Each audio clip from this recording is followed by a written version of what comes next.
Hey, I'm back with another good story for you. This week is full of really good stories. I know you liked How Did Dinosaurs Go to School? And now I'm back with a fable today. And I know you've liked fables, the ones that we've read so far. Um, and I know that you know that a fable is a fiction story. And remember that fables always try to teach us a lesson. So, as we read a fable, we should kind of be thinking, how can I use this fable in my life to do a better job at something and to learn something? If you remember, the last fable we read was The Tortoise and the Hare.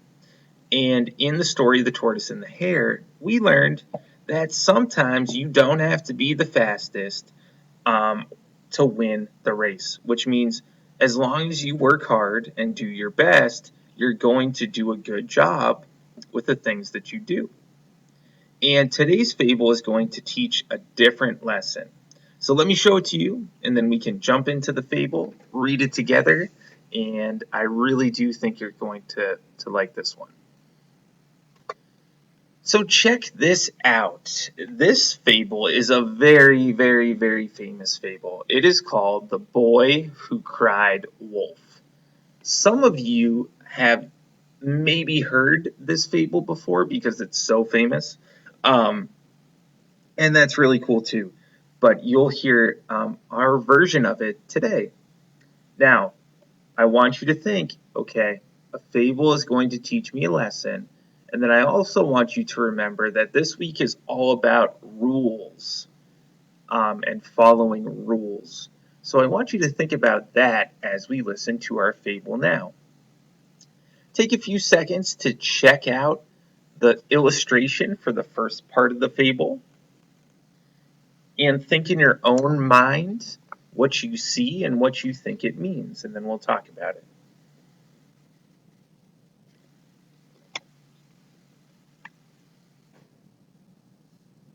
When I look at this illustration, the first thing I want to think about is where we could be. Does this look like a big city? No, it definitely does not. This looks like a small little village, I would say. And I can see the villagers and some hills and some farmland and a few houses. This looks like the villagers all have their own jobs to help the village grow and stay safe and healthy. It looks like everybody's helping out. So let's read the first part to find out more. Long ago, in a hillside village, a boy named John was celebrating his 15th birthday. Finally, he was old enough to be one of the village shepherds. Uncle Fergus was going to teach him how to guard the village sheep. John waited excitedly for his uncle to arrive. Finally, Uncle Fergus appeared.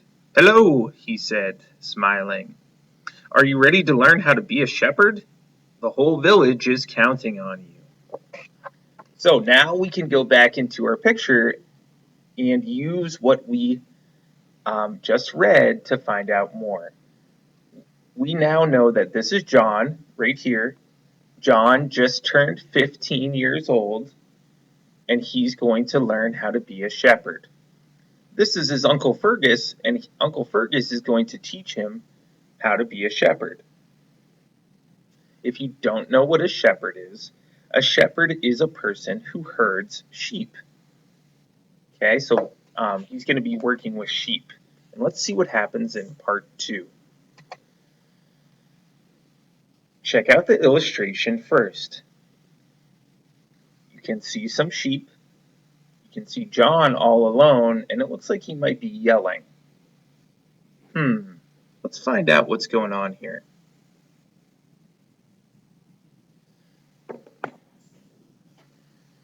John and Uncle Fergus climbed up a hill to the sheep. The fluffy animals grazed on the bright green grass. "Stand here," Uncle Fergus explained to John. "This way you can see any wolves on all the hillsides." Shepherds shepherds have two important rules to follow. Rule number one, if you see a wolf, cry out for help right away. Rule number two, never cry wolf unless you really, truly see a wolf. Of course, Uncle Fergus, John said eagerly. That's easy. I can follow both of those rules. Uncle Fergus went back down to the village to work in the fields. John watched the sheep. He looked at the hills on his left, and he looked on the hills on his right, but there were no wolves. After a while, John thought to himself, this is actually kind of boring. I wonder what would happen if I cry, wolf! Oh no, do you think that's a good idea, KB? Remember, there was two rules to being a shepherd. That he is supposed to yell wolf if he sees a wolf, and he's only supposed to do that if he really sees one. Does John see a wolf right now? No. Uh-oh. Let's see what happens. John cupped his hands to his mouth and cried, wolf! Wolf!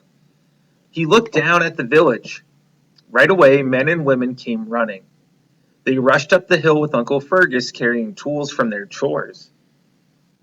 They looked at all the sheep safely munching grass, as usual. They looked at all the hillsides, but there was no wolf. John couldn't help but laugh at the trick he played. The villagers did not laugh. Uncle Fergus frowned. Remember rule number two, he said. Of course, John replied, but he couldn't help smiling. Oh no, KB, John is making some bad choices. He just played a trick on the village. He tricked them into running to help him because he yelled out for a wolf, even though there wasn't one. Oh boy, this is not good. Let's see what happens next.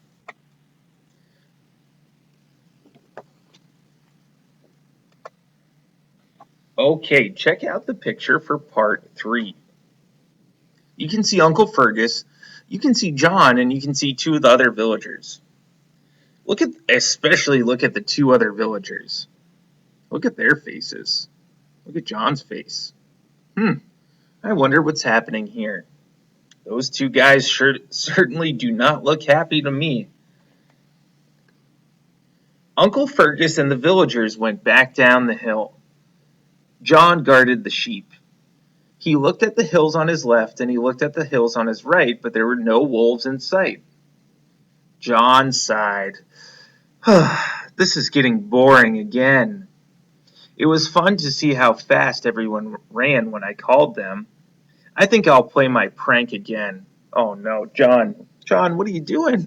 This is not a good idea, KB. He's making it sound like he's going to cry wolf again, even though he doesn't see a wolf. Let's see what happens. So John did. Wolf! Wolf! John cried. It's coming toward the sheep. Uncle Fergus and the villagers rushed back up the hill, but once again there was no wolf. John giggled. That wolf was really scared this time. He ran away so fast. Uncle Fergus shook his head. The whole village trusts you, John, he said. It's important to cooperate. The disappointed look on his uncle's face made John feel bad. He stared down at his feet. I'm sorry, he mumbled. As everyone went back down the hill, John promised himself he would stop playing the prank. John thought about how the whole village was counting on him to protect the sheep. My new job is important, he told himself. Oh, John, this is just not good. So now it's been 2 times that John decided to play a trick on the whole village. 2 times he yelled out wolf when there was no wolf around. And 2 times he made everyone in the village come running and stop what they were doing. And now they've gotten very upset at him. Let's look at the last part of the story, and let's find out what happens. Suddenly, John felt better.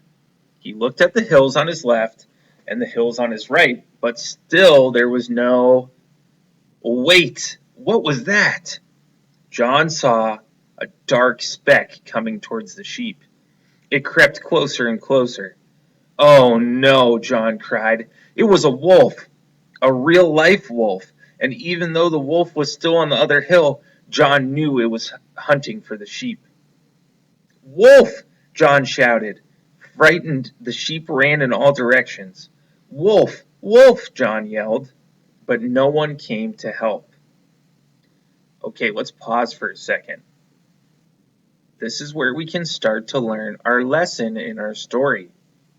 John lied to the village 2 times when he yelled for wolf when there was no wolf. So now on the third time, there actually is a wolf, but he's yelling and they're not coming. I wonder why. Wait, there really is a wolf this time, John called desperately. At last, Uncle Fergus looked up from his work in the field below. John saw him point at the black speck coming toward the sheep. Wolf! Uncle Fergus cried. Once again, the villagers rushed to help. Up the hill they dashed, shouting and waving their tools. The wolf stopped and looked at the villagers. It raised its head and howled. Then it took one more look at the angry crowd and ran back over the hill, just in time. John breathed a huge sigh of relief. The sheep were safe. Uncle Fergus came up to John. That could have been the end of our sheep, he said. He gave John a serious look. I hope you learned to follow the rules of a responsible shepherd. I sure did, John promised. And I learned that if I want people to trust what I say, I must be honest and tell the truth. From now on, I will only cry wolf when I truly see a wolf. Okay, so John got a little lucky in our story that Uncle Fergus was able to see the wolf. But remember, here's what we learned. John lied twice to the villagers when he played a trick. And he yelled that there was a wolf, even though there wasn't. He was just bored and wanted to trick them. Then, when there really was a wolf, no one believed John because he had already lied to them twice and they didn't think he was honest.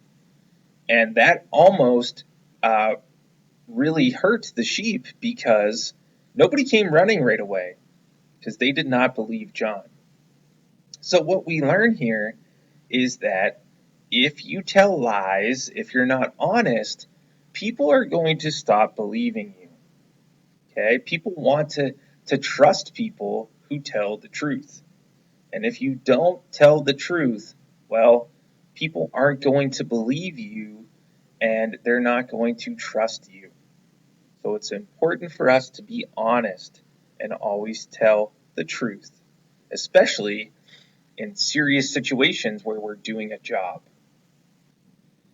So that was the end of our fable. Please try to remember that lesson that we've learned and we just talked about because it's an important one. And thank you for listening to our fable.